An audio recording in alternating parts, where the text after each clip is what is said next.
बिस्मिल्लाहिर्रहमानिर्रहीम। अस्सलाम वालेकुम डियर स्टूडेंट्स। आज के इस लेक्चर में हम आर्टिकल 209 से 211 तक पढ़ेंगे।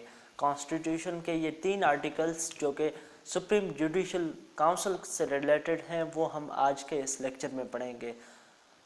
मैं आपको रिकमेंड करूँगा कि आप भी अपने कॉन्स्टिट्यूशन निकाल के उसको देखिए ताकि आपको बेहतर समझ में आए। आर्टिकल 209 का क्लॉज 1 कहता है कि there shall be a supreme judicial council. एक सुप्रीम जुडिशल काउंसिल होगा। क्लास 2 में उसके मेंबर्स मेंशन्ड हैं जो कि 5 मेंबर्स हैं, जो कि जिसमें से चीफ जस्टिस उसके चेयरमैन हैं, 2 मोस्ट सीनियर जजेस of the supreme court, 2 most senior chief justice of the high court. High court 5 है हमारे पास, 4 सूबों के और एक इस्लामाबाद हाई कोर्ट है। 5 हाई कोर्ट में से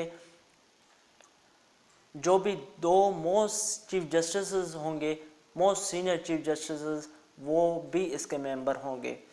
अब 5 मेंबर ये काउंसिल है जिसमें से first chief justice of Pakistan जो कि उसका चेयरमैन होगा, 2 मोस्ट सीनियर जजेस of supreme court, 2 most senior chief justice of high court. ठीक है। अब एक्सप्लेनेशन भी यहाँ दी गई है कि हाई कोर्ट के चीफ जस्टिस की सीनियरिटी कैसे कंसिडर की जाएगी। हाई कोर्ट के चीफ जस्टिस की सीनियरिटी इस हवाले से इस तरह कंसिडर की जाएगी कि हाई कोर्ट का चीफ जस्टिस जब से अपॉइंट हो तो वहाँ से उसकी सीनियरिटी कंसिडर की जाएगी। अगर सीनियरिटी के बेसिस पे दोनों की सीनियरिटी सेम होती है एज अ चीफ जस्टिस, तो फिर ये होगा कि appointment date as a justice of high court देखी जाएगी। जो उसमें सीनियर होगा उसको हाई कोर्ट का चीफ जस्टिस सीनियर कंसिडर किया जाएगा with regard to clause C. ठीक है। अब क्लॉज 3 हम पढ़ रहे हैं। क्लॉज 3 में लिखा हुआ है कि अगर किसी भी मेंबर जो कि काउंसिल का मेंबर है, सुप्रीम जुडिशल काउंसिल का, उसके खिलाफ इंक्वायरी हो रही है या उसमें से कोई मेंबर एब्सेंट है, तो फिर जो भी नेक्स्ट इन सीनियरिटी होगा, अगर हाई कोर्ट का चीफ जस्टिस के खिलाफ इंक्वायरी हो रही है या एब्सेंट है, तो हाई कोर्ट के चीफ जस्टिस में से जो मोस्ट सीनियर जज मोस्ट सीनियर चीफ जस्टिस होगा नेक्स्ट, वो इसकी जगह पे as a member of supreme judicial council बैठेंगे। ठीक है। अब क्लॉज 4 कहता है कि अगर सुप्रीम जुडिशल काउंसिल इंक्वायरी करती है और रिपोर्ट देती है और रिपोर्ट में डिफरेंट ओपिनियन है, तो opinion of majority members consider होगी, प्रिवेल होगी, और जो रिपोर्ट प्रेसिडेंट के पास जाएगी वो भी मेजॉरिटी रिपोर्ट जाएगी। लाइक फॉर सपोज हम एक एग्जांपल लेते हैं, जैसा कि जस्टिस शौकत अजीज सिद्दीकी की प्रोसीडिंग्स हुई, रिमूवल की प्रोसीडिंग्स हुई सुप्रीम जुडिशल काउंसिल में। फॉर सपोज हम सपोज करते हैं कि 5 मेंबर जो काउंसिल है उसमें से 3 ने कहा कि ये रिमूव हो जाए, 2 ने कहा ये रिमूव ना हो, तो प्रेसिडेंट के पास जो रिपोर्ट जाएगी वो कैसे जाएगी? जो मेजॉरिटी की डिसीजन होगी। मेजॉरिटी की डिसीजन क्या थी कि जस्टिस शौकत अजीज सिद्दीकी को रिमूव किया जाए, तो ये रिपोर्ट प्रेसिडेंट के पास जाएगी। ये हमने एक एग्जांपल लिया। ठीक है। अब क्लॉज 5 में कहता है if on information from any source, किसी भी सोर्स से इंफॉर्मेशन मिलता है, फिर प्रेसिडेंट या काउंसिल इस ओपिनियन, या अगर हम ये कहें कि प्रेसिडेंट या काउंसिल की एक ओपिनियन बन जाती है कि जज ऑफ द सुप्रीम कोर्ट, कोई भी जज सुप्रीम कोर्ट का या हाई कोर्ट का इनकैपेबल है जज रहने के लिए, या वो गिल्टी हो सकता है मिसकंडक्ट के लिए, तो प्रेसिडेंट जो है काउंसिल को डायरेक्ट करेगा, तो कि ये डायरेक्शन देगा कि इसके खिलाफ इंक्वायरी स्टार्ट की जाए, रेफरेंस दाखिल करेगा।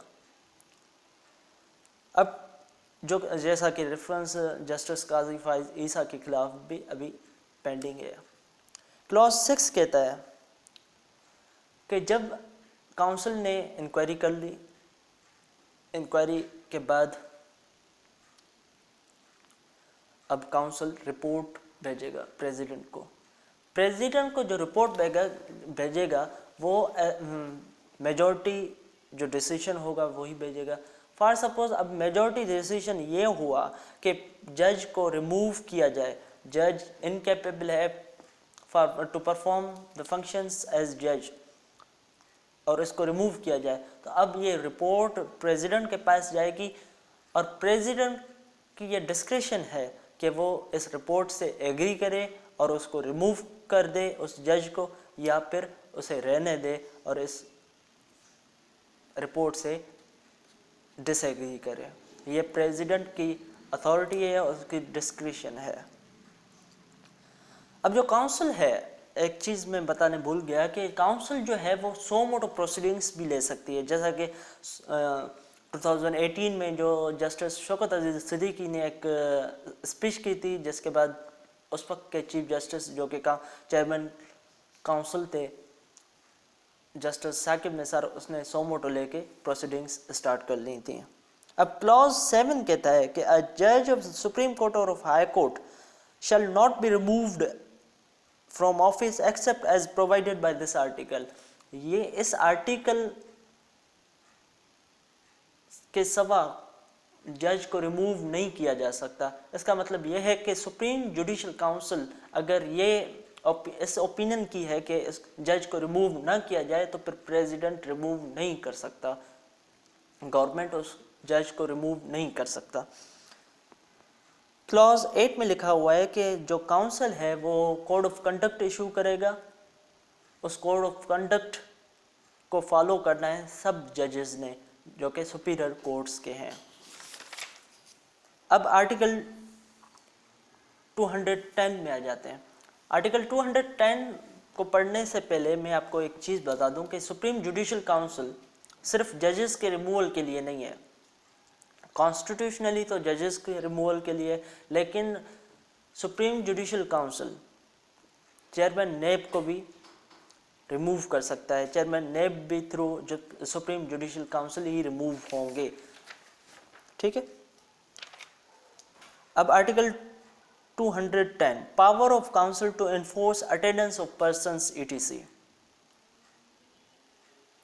For the purpose of inquiring into any matter, the council shall have the same powers as the Supreme Court has to issue directions or orders for securing the attendance of any person or the discovery or production of any document, and any such direction or order shall be enforceable as if it had been issued by the Supreme Court. Council कोई भी direction, कोई भी order दे सकती है for the attendance of any person, जैसा कि जो powers supreme court के पास हैं आर्टिकल 187 में, वही same powers for securing the attendance of any person या प्रोड्यूसिंग एनी डॉक्यूमेंट, वही सेम पावर्स काउंसिल के पास हैं। और काउंसिल के पास कंटेम्प्ट के जो पावर्स हैं वो भी हैं। कोई भी अगर काउंसिल की कंटेम्प्ट करता है तो काउंसिल उसको उस शख्स को सज़ा दे सकती है। अब 211 जो कि बार ऑफ जुरिसडिक्शन उसका टाइटल है आर्टिकल का, ये हम पढ़ते हैं। The proceedings before the council, its reports to the president and the removal of a judge under clause 6 of article 209 shall not be called in question in any court.